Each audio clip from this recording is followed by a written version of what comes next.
Nights in Brooklyn. New York always carried a strange kind of beauty, where city lights blended with the shouts of food vendors and the faint notes of a saxophone drifting from a street corner. Madison Johnson, a 28-year-old African-American woman, sat by the window of her small apartment, where the scent of soil and leaves from the plant shop downstairs, run by her and her Aunt Lena, rose and mingled with the damp summer air. The apartment perched just above the shop was her sanctuary, where she could find peace amid the city's relentless pace. Madison didn't often indulge in dreams, but she allowed herself a moment of weakness tonight. A glass of cheap red wine from the corner store rested quietly on her worn wooden table. Her old phone with a crack on the screen lit up the dark as she opened her contacts.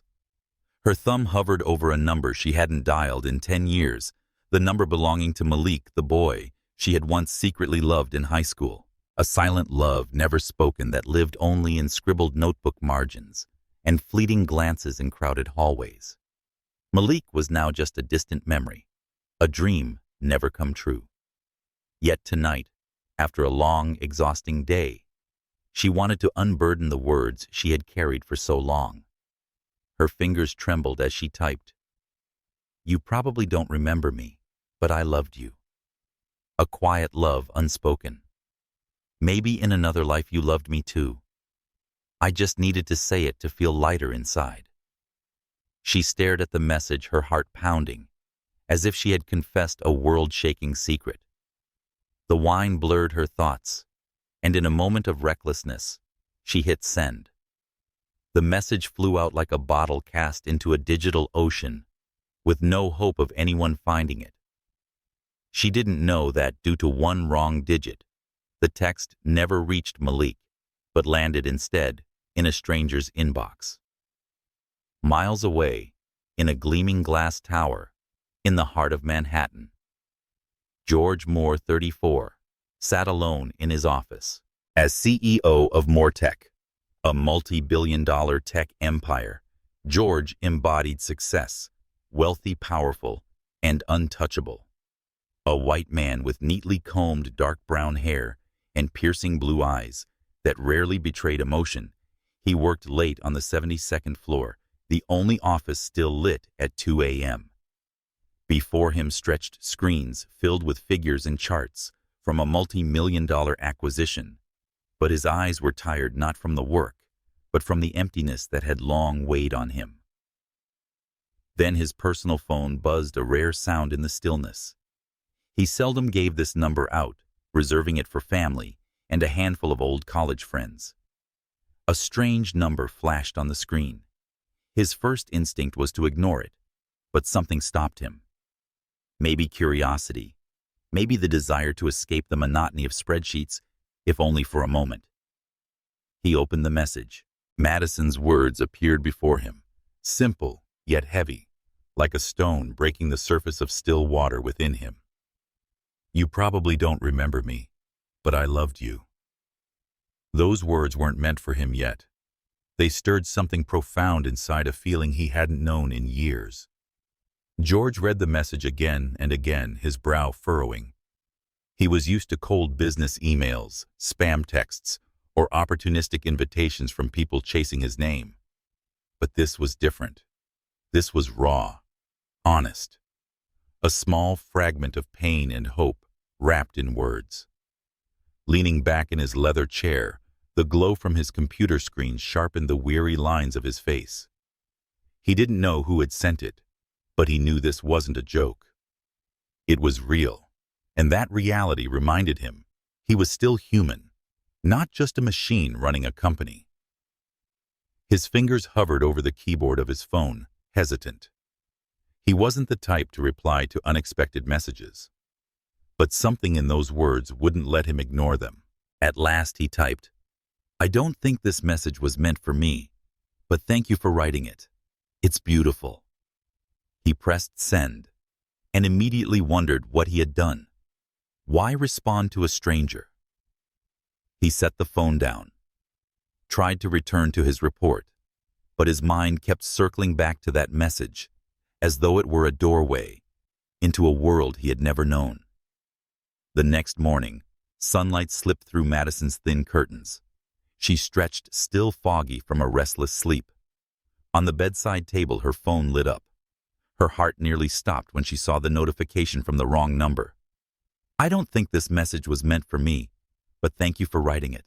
It's beautiful." She bolted upright, hand over her mouth to contain her panic. "Oh, no, no, no," she whispered, stumbling across the small apartment. She had sent it to the wrong person, and worse, they had answered. Yet what froze her was not shame, but the tone of the reply. Not mocking, not cruel, gentle, almost reverent. Madison sank into a chair, staring at her phone. She didn't know who this person was, but their words made her feel strangely safe.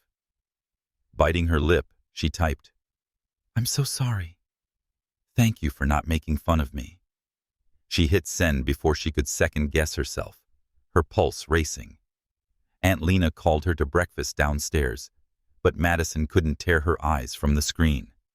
And somewhere else in the city, George Moore, the man the world knew as a cold billionaire, smiled as her message appeared, a rare smile. For the first time in years, he looked forward to something that had nothing to do with work. Their story began here with a small mistake, a single wrong digit, and a fleeting moment of honesty that unexpectedly touched two distant hearts. Manhattan's night still glittered, but inside George Moore's office, the glow of his computer screen was the only light cutting through the dark. The numbers and charts before him blurred, giving way to the sudden curiosity stirred by the message he had just received. Madison Johnson's reply, "Oh no, I'm sorry. Thank you for not making fun of me," glowed on his phone, and George felt a strange warmth spread through his chest. He wasn't used to this feeling, nor to a few brief words from a stranger making him pause even for a moment in the endless work current. In Brooklyn, Madison lay curled in her worn armchair, the soft yellow glow of a desk lamp falling over the small plants scattered across her apartment. She still clutched her phone as if it were some magical object that had just opened a door she never expected. She didn't know who was on the other side, but something in his message made her feel safe, unjudged for her moment of weakness the night before. Her teeth caught her lip as her fingers hovered, hesitating. Should she keep this conversation alive, or treat it as a minor accident, a misstep to be forgotten? Yet the sincerity of this stranger made her want to answer just once more. She typed, "I bothered someone else who stays up late like me. What were you doing when you got that silly message?" She hit send, her heart thumping faster. In Manhattan, George was scanning a vital email when his phone buzzed. He opened her text, the corner of his mouth lifting into a rare smile. "Not silly at all," he wrote back. "I was drowning in paperwork. Your message was the most interesting thing that happened all night." He sent it, then frowned at himself. What was he doing? He was George Moore, who had no time for meaningless conversations. But this wasn't meaningless. This was something else. Madison read his reply and burst into laughter. Her laugh filled the quiet apartment, making the tiny cactus on the windowsill seem to tremble. "Paperwork. That sounds boring. I'm just trying not to spill wine all over myself," she answered, adding a laughing emoji. She didn't know why she felt so comfortable with a stranger, but perhaps the anonymity set her free. No one knew who she was or expected her to be a perfect version of herself.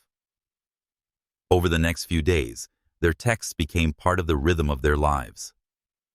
Madison often wrote in the mornings while watering plants in the shop, the scent of damp soil and lavender lingering in the air. She told him about quirky customers like the older woman who always bought money trees for good luck, or the 10-year-old boy trying to convince her to sell him a carnivorous plant against his mother's wishes.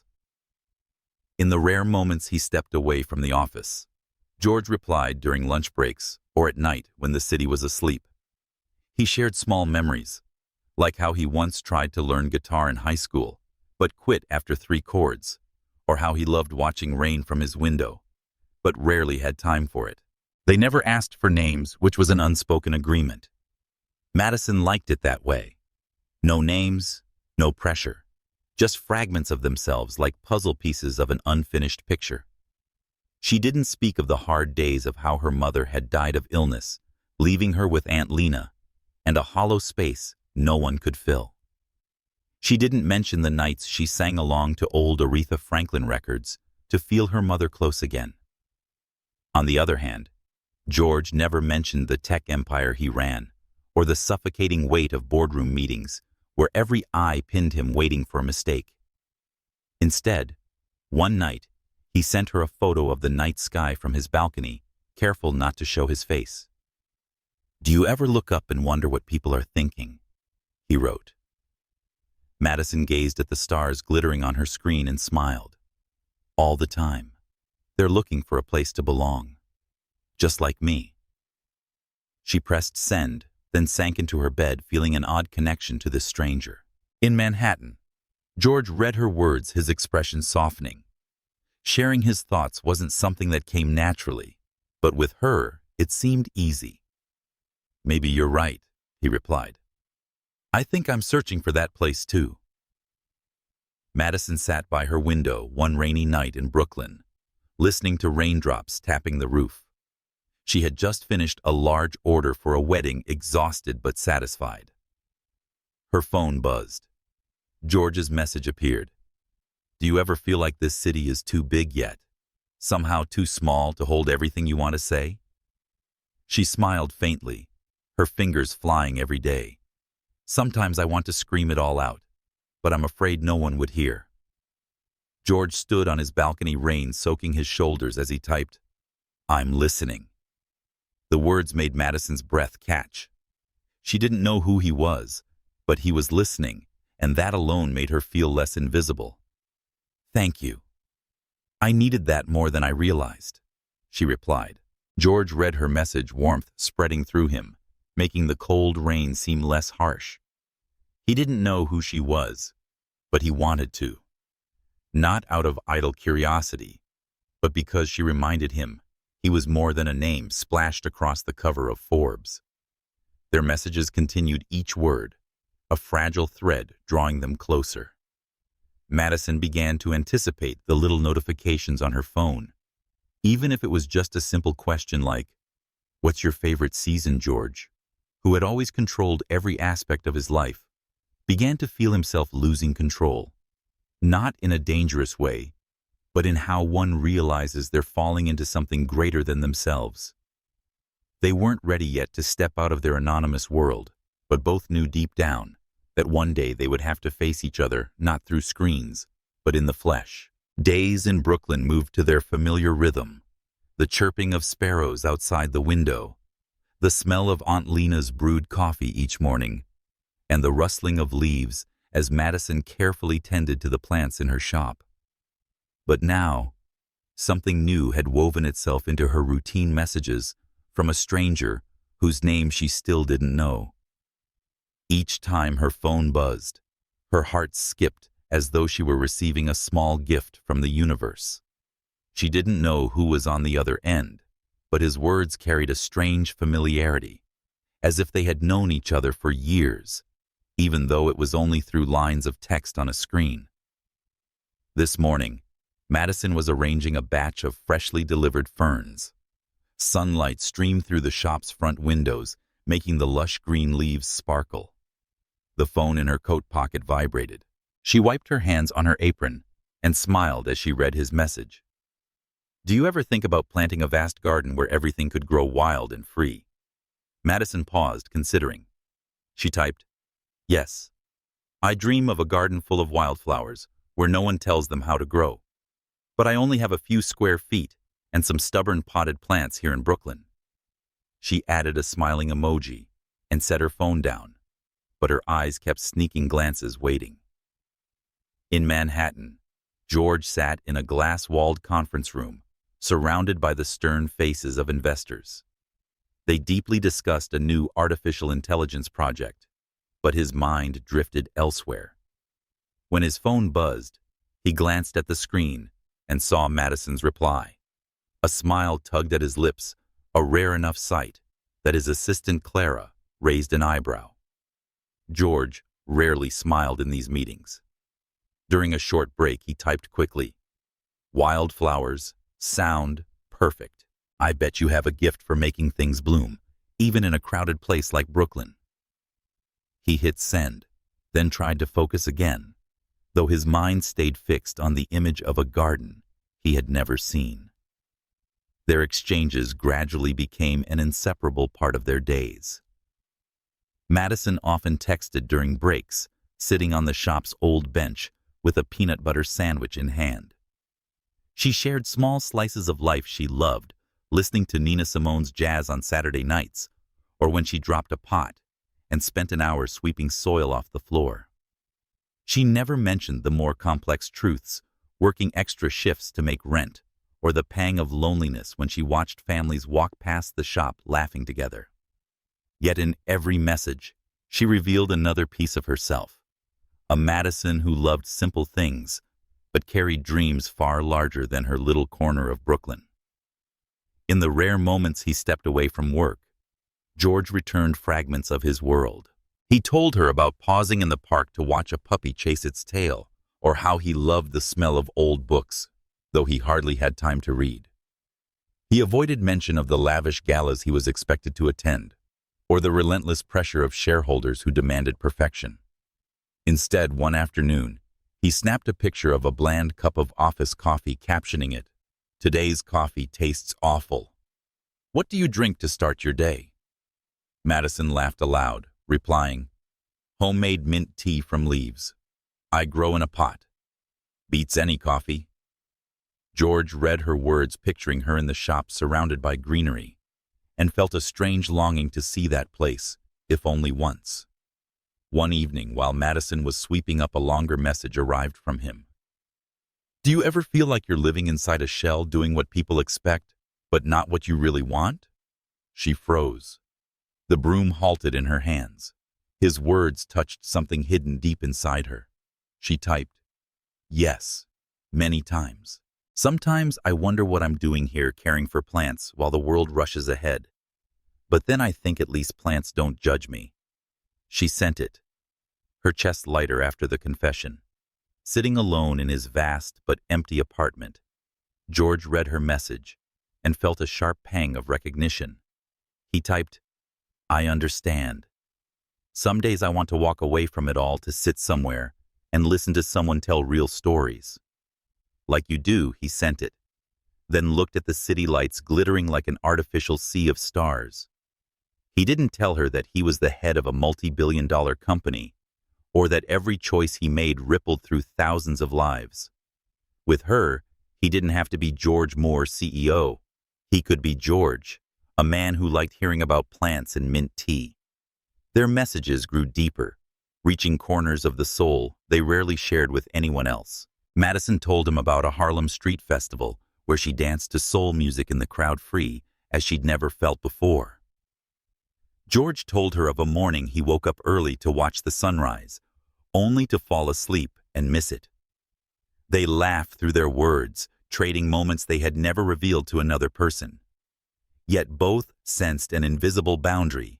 Their anonymity kept them safe, but also held them back. One night, as Madison lay staring at the cracked ceiling above her bed, a new message lit her phone. "Do you ever think about meeting someone you've only known through words? I want to know if there's a way you imagined." She smiled, her pulse quickening. "Yes, I do. But I'm afraid they wouldn't be what I hoped. Or worse, that I wouldn't be what they expected."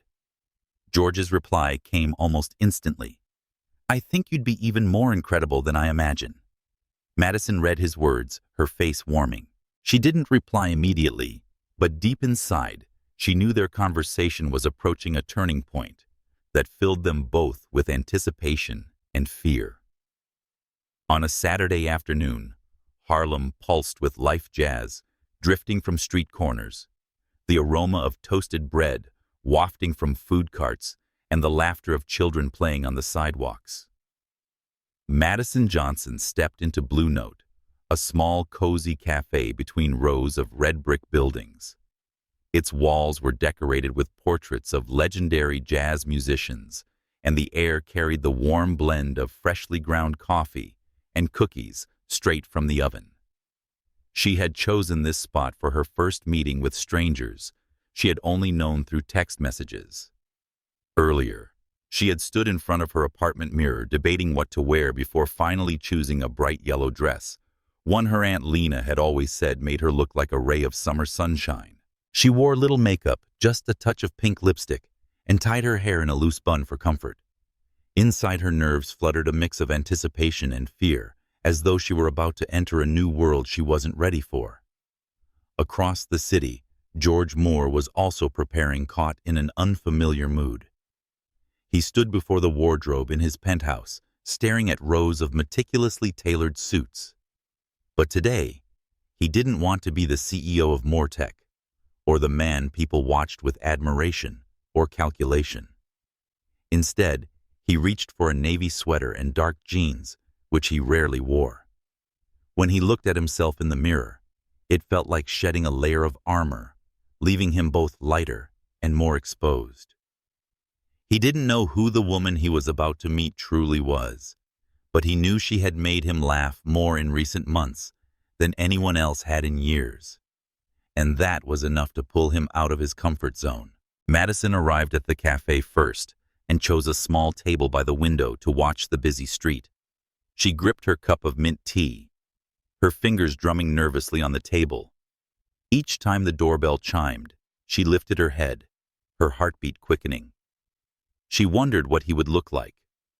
Would he be just as she imagined, an ordinary man, maybe working in an office, who liked stories and stargazing? Or would she be disappointed, realizing their connection had been nothing more than an illusion of words? She shook her head, whispering, "Just be you, Madison." When George stepped inside, time seemed to slow. The navy sweater fit him neatly, his hair slightly tousled by the wind, and his eyes swept the cafe with quiet focus. Madison knew instantly, not because she had ever seen him before, but because of how he carried himself, confident, yet unpretentious, as if searching for something that truly mattered. When their eyes met, a current rushed through her. George smiled softly, almost shyly, and walked toward her table. "Madison." His voice was deep, warm. She nodded, smiling. "That must be you." They sat down, and at first the air between them was a little stiff, as if both were trying to rediscover the rhythm of their text conversations. But soon, it was as though an invisible door had opened. Words began to flow. Madison told him about the night she had come to Blue Note to hear an amateur jazz band, and ended up dancing alone in the crowd because she couldn't resist the music. George laughed, admitting how he once tried to learn the saxophone in high school, but managed only to produce sounds like a wailing cat. "I swear my music teacher wanted to throw me out of class," he said, making Madison laugh. They talked about small but meaningful things. Madison shared her love of jasmine flowers and how she liked to breathe in their fragrance every morning to start her day.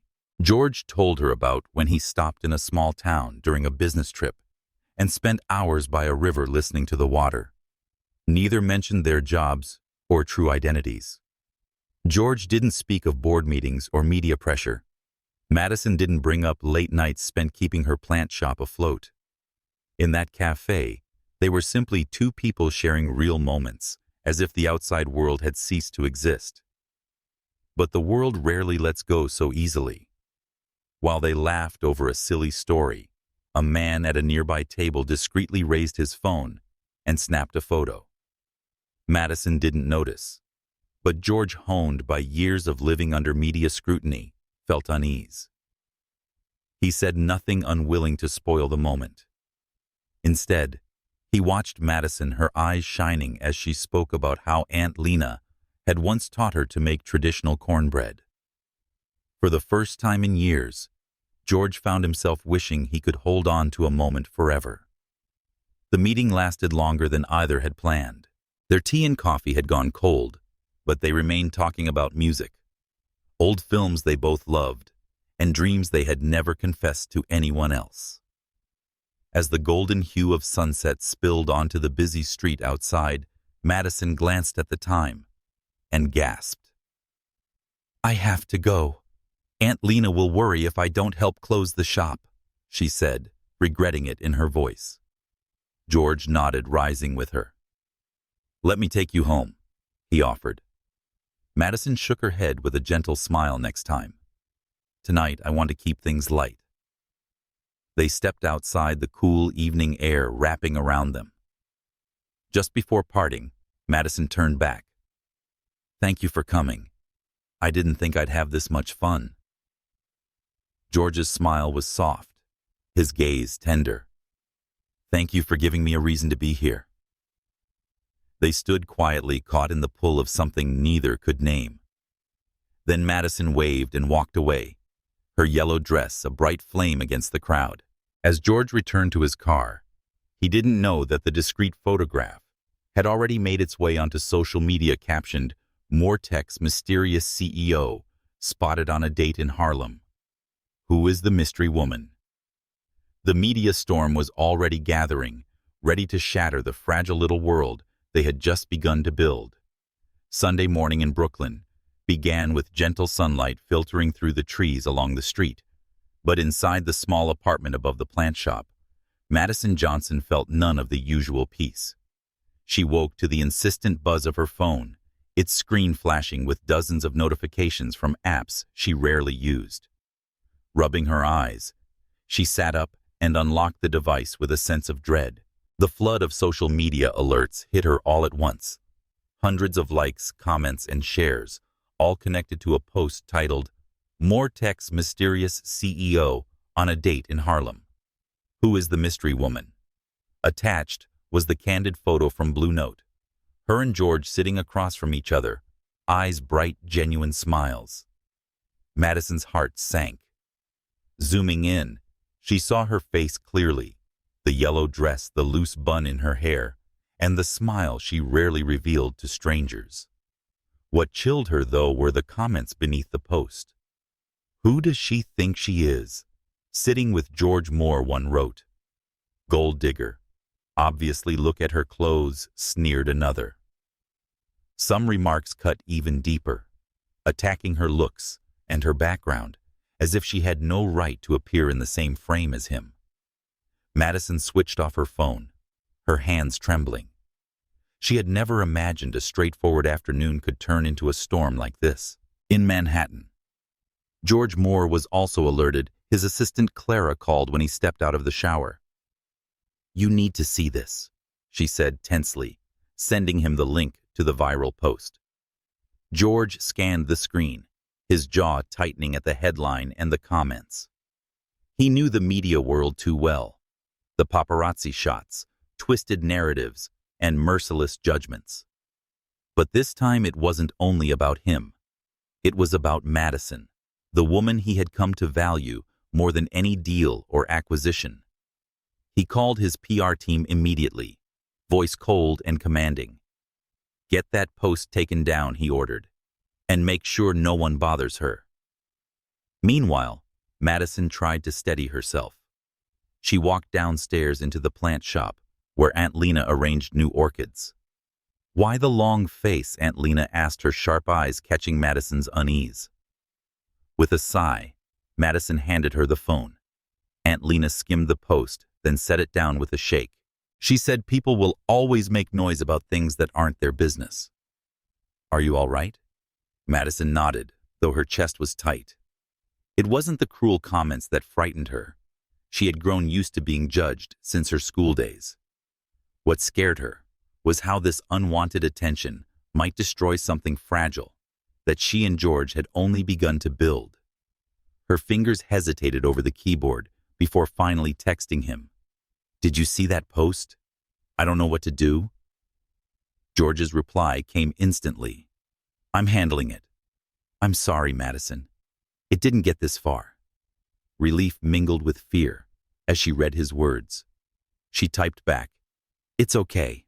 I'm just..." Not used to this, he responded. I don't want you to get used to it. Let me come to you. Less than an hour later, George arrived at the shop, not in his usual tailored suit, but in a simple wool coat, his hair tousled from rushing. Madison was watering plants near the window when the doorbell chimed. Looking up, she met his eyes. Not the gaze of a powerful CEO, but of a man worried for her. Am I intruding? He asked gently.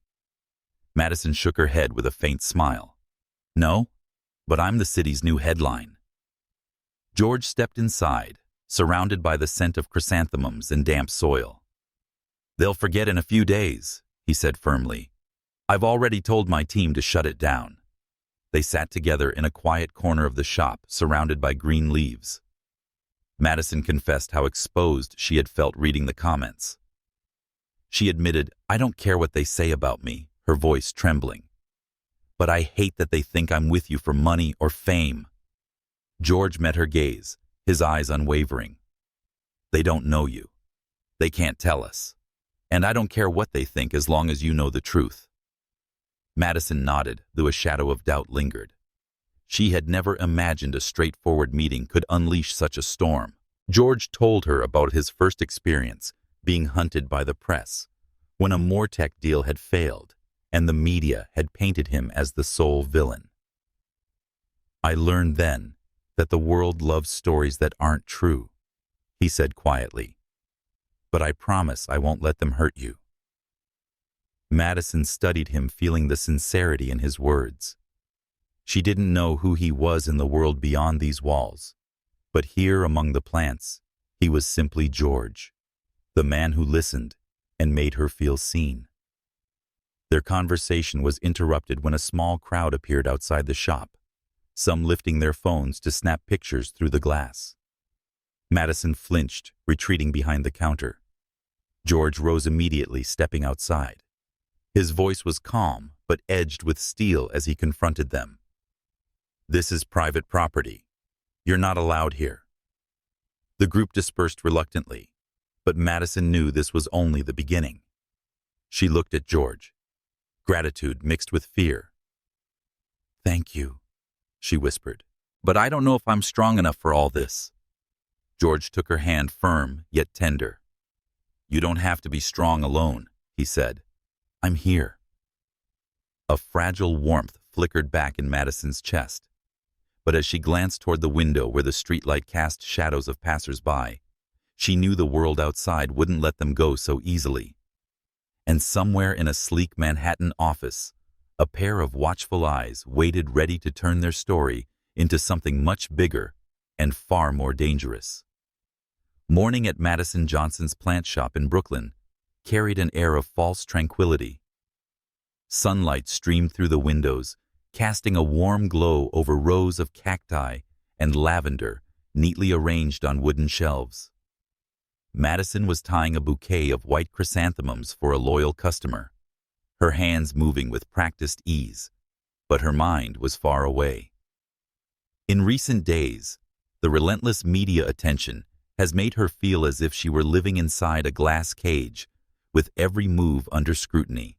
She tried to focus on her work, the scent of damp soil and the faint jazz music floating from an old speaker in the corner, but unease lingered in her chest. When Aunt Lena entered from the back door, she carried a plain white envelope in her hand, her eyes touched with concern. She said, someone left this for you. Madison, passing it across the counter. No sender's name, just yours. Madison froze, staring at the envelope with a sinking feeling. She tore it open and pulled out a folded sheet of paper. Neat handwriting filled the page. Do you think you can bury the past? Madison. Some things never stay hidden. There was no signature, no hint of the sender, only a date scribbled in the corner, tomorrow. Her heart pounded as she reread it, as though the past had knocked on her door, demanding to be let in. She sank onto the stool behind the counter, clutching the note. Memories she had tried to bury came flooding back, her teenage years, when she had joined a high school protest against injustice in her neighborhood. That protest had ended in chaos, sirens blaring, people shouting. Young and terrified, Madison had fled, never telling anyone she had been there.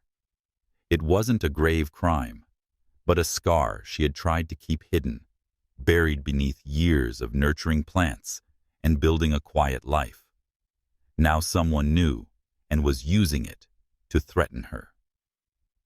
Madison slipped the envelope into her pocket, forcing herself to appear calm as the next customer entered. But all day she couldn't stop thinking about the letter. Was it a journalist digging into her past? Or is someone from those days still nursing a grudge? Her thoughts turned to George Moore, the man she had begun to open her heart to, and she wondered what he would think if he knew. She wanted to text him to share the weight of the secret, but she froze every time she held the phone. The fear of shattering how he saw her was too strong. Meanwhile, in Manhattan, George sat in his office sifting through a flood of emails from his PR team. The post about his meeting with Madison had been taken down, but whispers still spread online. He knew his world. The flashing cameras, the sensational headlines, wasn't a place Madison felt at home. Yet he couldn't deny how important she had become, a fresh breeze in the dry monotony of his life. When his phone buzzed with a message from her, he opened it instantly. "A bit tired today. How are you?" Her tone was short, unlike her usual brightness. George frowned, sensing something was wrong. He typed, "I'm fine, but how are you really? Want to tell me what's going on?" Madison stared at the screen, fingers hovering. She didn't answer right away. Instead, she walked to the back of the shop to a small corner with a wooden bench and a potted money tree. Sitting down, she pulled out the envelope and reread the words.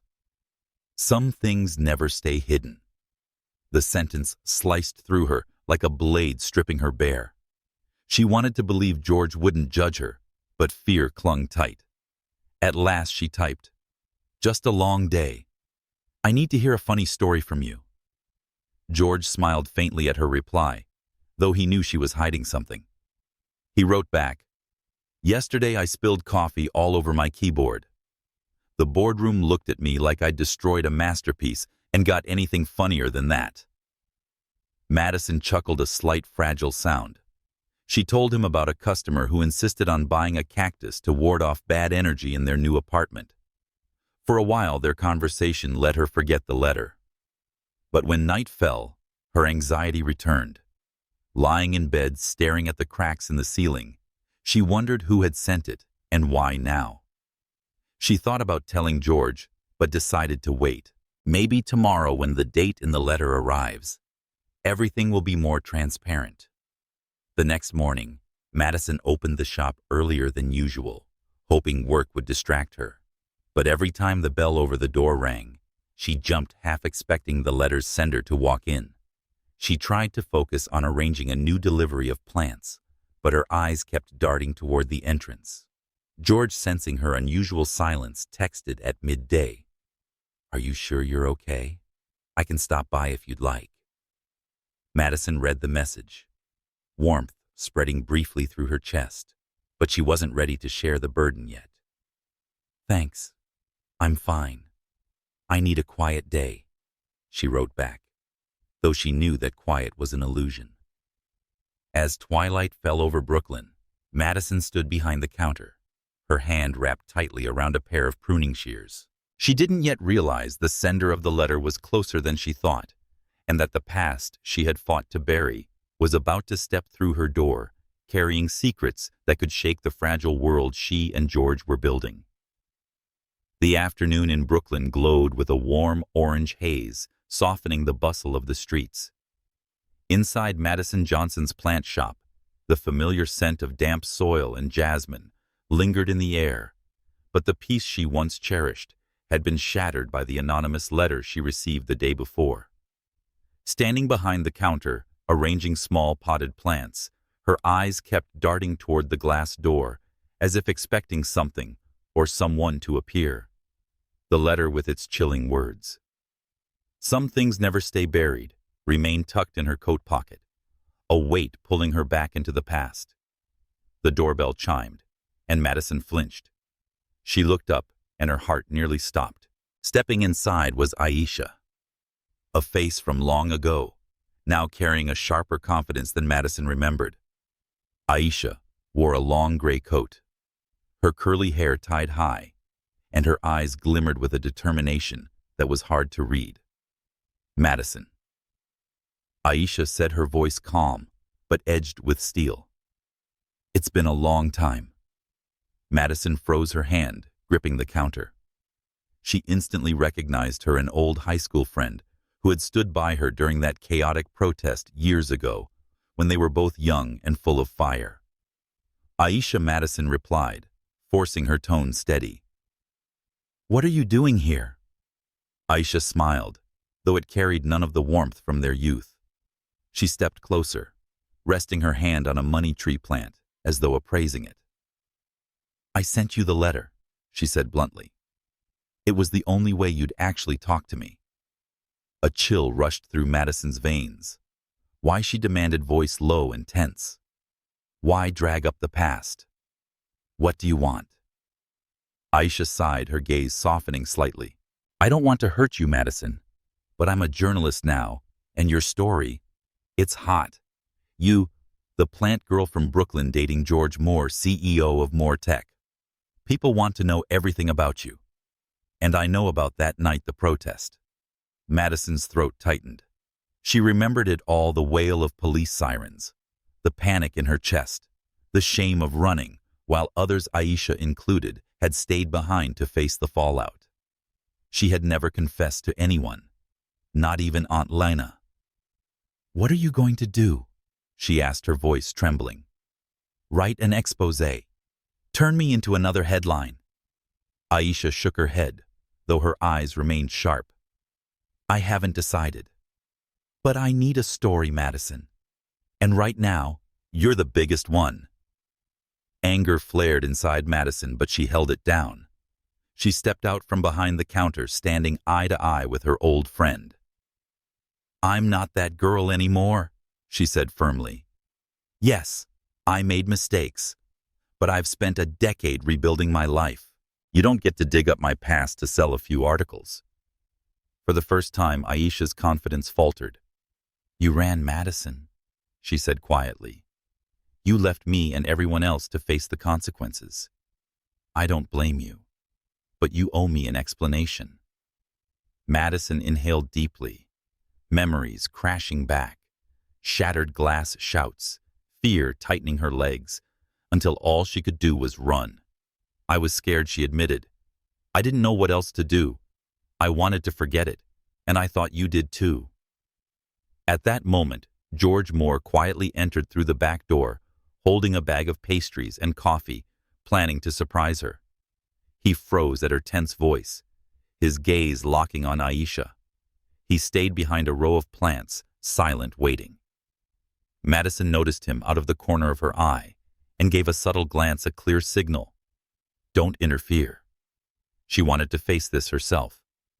Turning back to Aisha, she steadied her voice. If you want to write about me, go ahead, she said. But tell the truth. I'm not perfect. I've made mistakes, but I've learned to live with them. I don't need you or anyone else judging me. Aisha stared at her, conflict flickering in her eyes. Finally, her tone softened. You've changed, Madison. I thought you'd still be that frightened girl. Madison gave a faint smile. Maybe I was once, but life taught me how to stand tall. Aisha nodded slowly, as though weighing her own past. I won't write the story, she said at last, not because of you, but because I realize I've got mistakes to leave behind. With that, she turned and walked out the door, chiming marking her departure, as if it were a final period. Madison exhaled sharply, though her body still trembled. George stepped out from behind the plants, setting the bag on the counter. I didn't want to intrude, he said gently, but I'm here if you need me. Madison met his eyes, warmth pushing back the cold in her chest. Thank you, she whispered, before telling him everything about the letter about Aisha, holding nothing back. George listened quietly with no judgment in his expression and only a steady nod of understanding. When she finished, he took her hand. "The past doesn't define you, Madison. What you do today does." They sat together among the plants, sharing coffee and bread from the paper bag.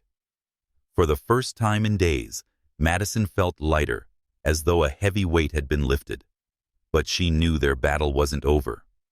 Aisha may have stepped back, but the world outside still waited, hungry eyes, ready pens eager to twist their truth into fiction. As the last light of sunset faded, Madison looked at George, and for the first time felt sure of one thing: no matter how loud the world became, she would not face it alone. Early morning in Brooklyn carried the crisp chill of late autumn, but inside Madison Johnson's plant shop, warmth lingered in the lush greenery and the gentle fragrance of orchids. Behind the counter, Madison tied a bouquet of yellow chrysanthemums, forcing herself to focus on work and block out the tension of recent days. Confronting Aisha had lifted some of the weight of her past, but the pressure of the media still hung over her like a dark cloud. Her phone buzzed endlessly with social media notifications and messages from strangers, some curious, others cruel. She had learned to ignore them, but something bigger was coming today. As Madison labeled a batch of new plants, Aunt Lena entered through the back door holding a tabloid. "Madison, you need to see this," she said, her voice tight with worry. The front page showed a photo of Madison and George Moore at Blue Note Cafe under the sensational headline, "Brooklyn Girl, Using More Tech Billionaire to Climb the Social Ladder." The anonymous article accused Madison of deliberately pursuing George to exploit his fame and wealth. Words like opportunist and sham romance stabbed at her eyes like knives. Madison set the paper down, her hands trembling. She whispered that "they don't know anything about me," though her voice couldn't hide the hurt.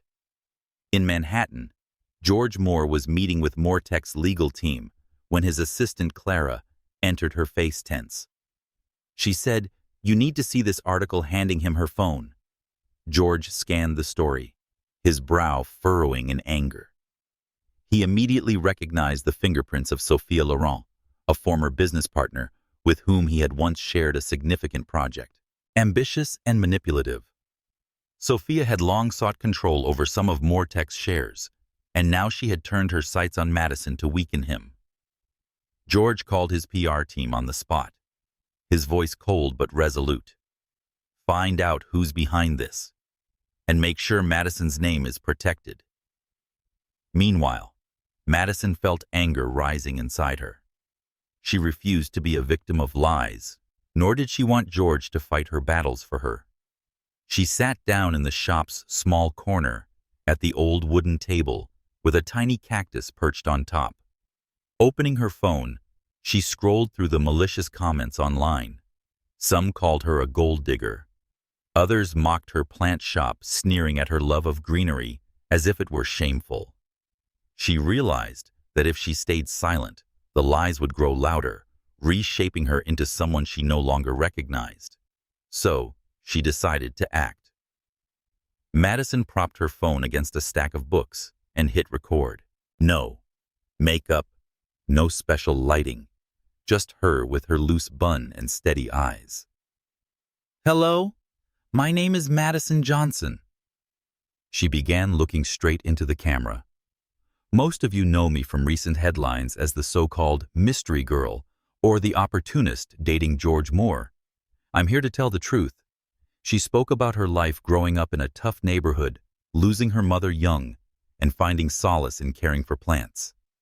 She talked about George not naming him directly, but describing him as someone who saw her not through the lens of money or fame, but through the quiet, genuine moments they had shared. "I'm not here to take anything from anyone," she said firmly. "I want to live, run my shop, and love those who matter to me. If you're going to judge me by the truth, not sensational headlines." She ended the recording, uploaded the video to social media, and pressed post before she could change her mind. She didn't know what would come next, but felt like she was taking control of her story for the first time in days. In his office, Clara notified George about Madison's video. He opened it and watched pride welling up inside him. She wasn't just defending herself, but protecting what they were building together. He texted her immediately. "I just watched your video. You're incredible." Back at the shop, Madison smiled faintly as she read it. "I just wanted them to stop twisting everything," she replied. George answered, "You did. And I'm here no matter what happens." Madison's video quickly went viral, gaining thousands of shares and comments.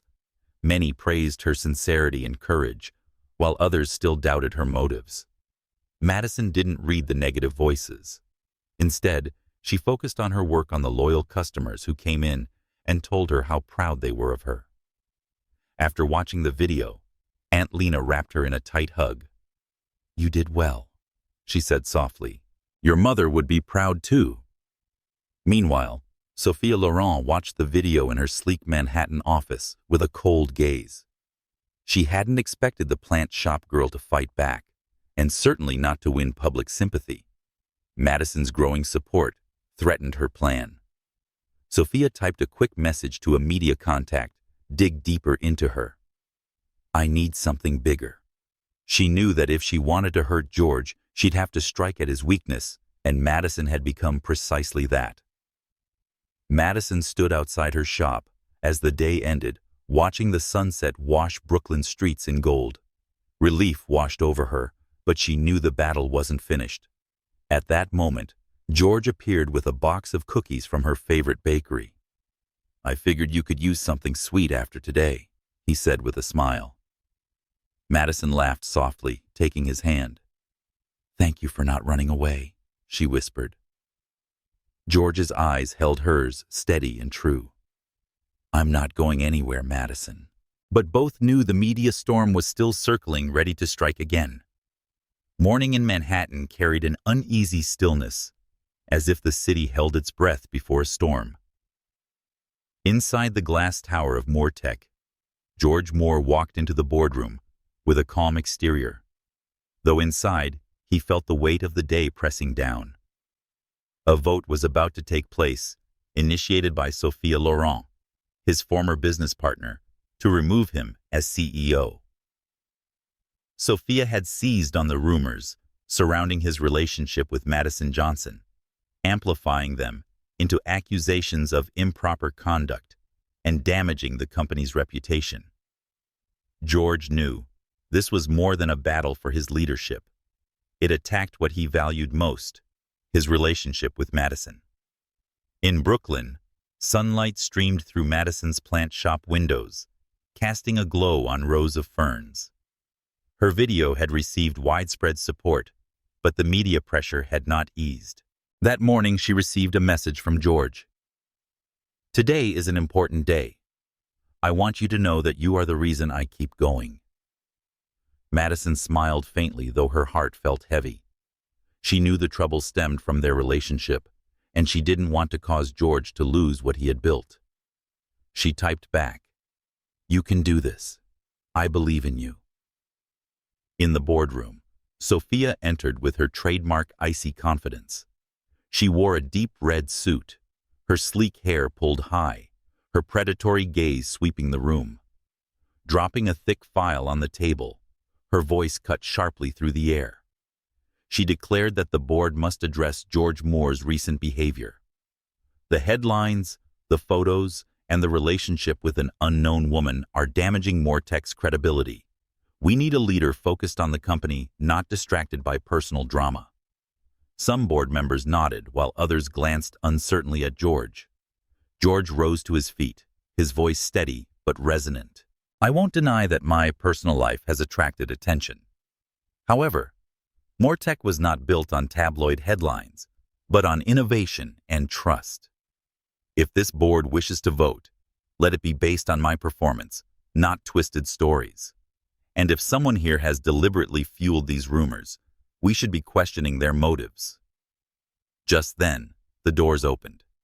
Madison stepped inside. She wasn't dressed in finery, just a simple white blouse, jeans, and her hair loosely tied back. In her hand was a slim folder, but her gaze was unwavering, as if she had prepared for this moment her entire life. Board members stared in surprise. Sophia froze, her confident smile faltering. "My name is Madison Johnson," she said clearly. "I don't intend to interfere with your work, but I have information this board should know before voting."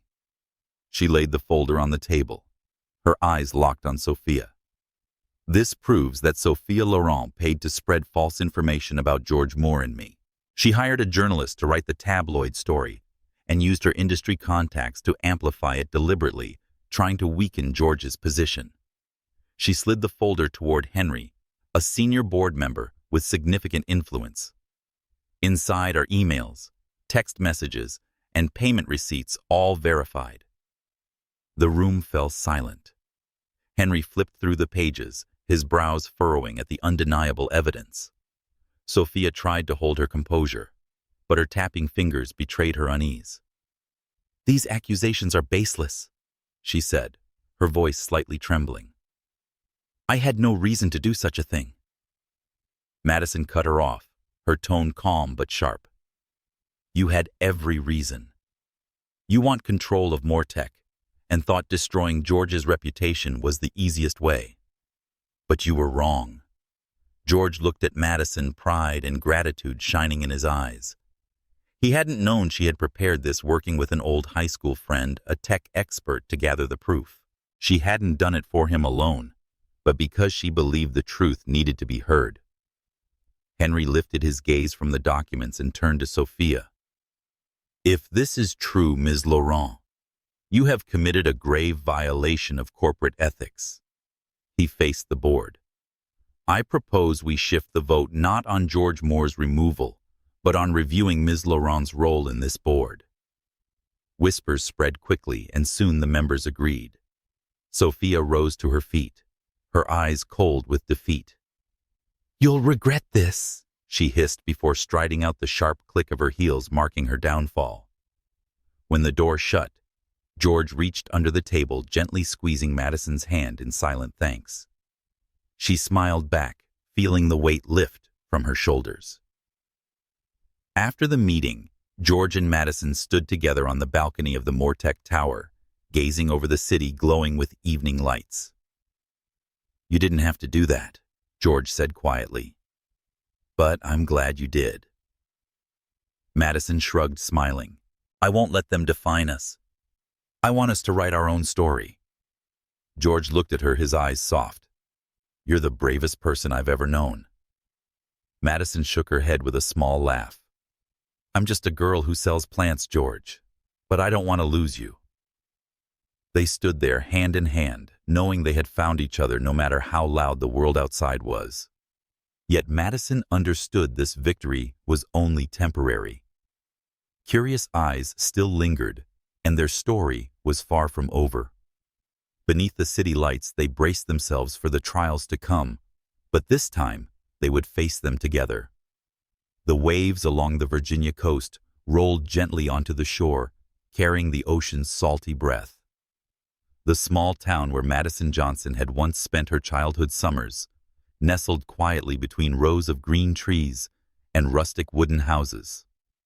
After the stormy days in New York, Madison and George Moore had come here seeking refuge from prying eyes and blaring headlines. The wooden house George rented stood on a low hill with expansive windows facing the sea and a porch that caught the whisper of the wind. Madison stood there inhaling the fresh air deeply, her heart lighter than it had been in weeks. They had left Brooklyn right after George's victory at the Moretech board meeting, when Madison had bravely stood against Sophia Laurent and defended him from the coup attempt. Public support for Madison's video was spreading, but they both knew the world would never stop watching. In this quiet town, they could be themselves, not the plant shop girl hunted by tabloids, not the CEO of a tech empire, but Madison and George, two souls who had found each other through mistakes and fate. Inside, George was fumbling with a knife in the kitchen, trying to chop vegetables for dinner. Madison laughed when she saw him. "Are you sure you've cooked?" before she teased, taking the knife from his hand. George shrugged with a smile. "I'm better at signing contracts than slicing carrots, but I'm learning." She shook her head and showed him how to dice onions without tearing up. Together they prepared a simple meal pasta with homemade tomato sauce and a salad from fresh market produce. Their laughter filled the small kitchen, mingling with the soft notes of an old jazz record playing from a portable speaker. After dinner, they carried a bottle of wine to the beach, walking barefoot across the cool sand. Stars began to prick the night sky, like tiny lanterns guiding their hearts. Madison sat on a large rock, hugging her knees, gazing at the horizon. "I used to come here with my mom," she said softly. "We'd sit on this beach, eat ice cream, and tell each other silly stories. I never thought I'd come back. Not like this." George sat beside her listening. "Do you think she would have liked me?" he asked, a little unsure. Madison smiled. "She would have liked anyone who made me laugh the way you do." They spoke about small things, memories of trips they had taken, songs they loved, and dreams they had never confessed to anyone else. George told her about wandering through a forest near his hometown and finding a hidden stream where he sat for hours, just listening to the water.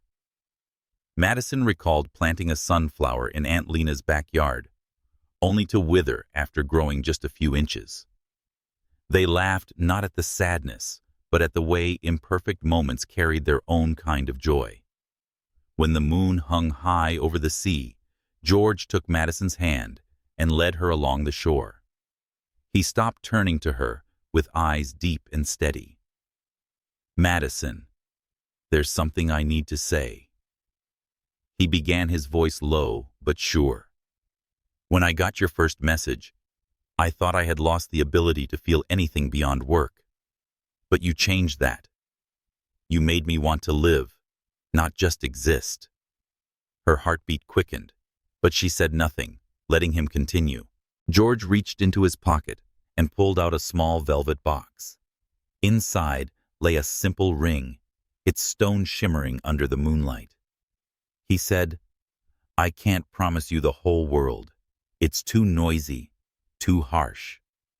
But I can promise to make my world about loving and protecting you. Madison, will you marry me?" Tears welled in Madison's eyes, not from sorrow, but from an overwhelming rush of joy. She dropped to her knees beside him, embracing him before she managed words. "Yes," she whispered, her voice trembling. "Of course, yes." They stayed there, holding each other under the starlit sky, the sound of waves like a lullaby for the moment. Madison felt as though all her fears and burdens had melted away. She didn't need George to be a billionaire, nor a CEO. She only needed him to be the man willing to stand beside her no matter what the world said. And for the first time in his life, George felt he truly belonged not to an office or a tower, but to Madison, where his heart finally beat freely. Months later, they held their wedding at Madison's plant shop in Brooklyn.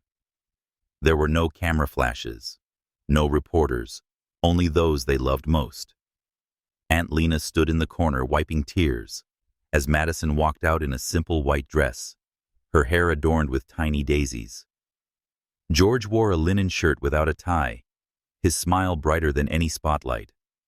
They exchanged vows beneath string lights and rows of thriving plants, with the soft sound of a local jazz band playing nearby.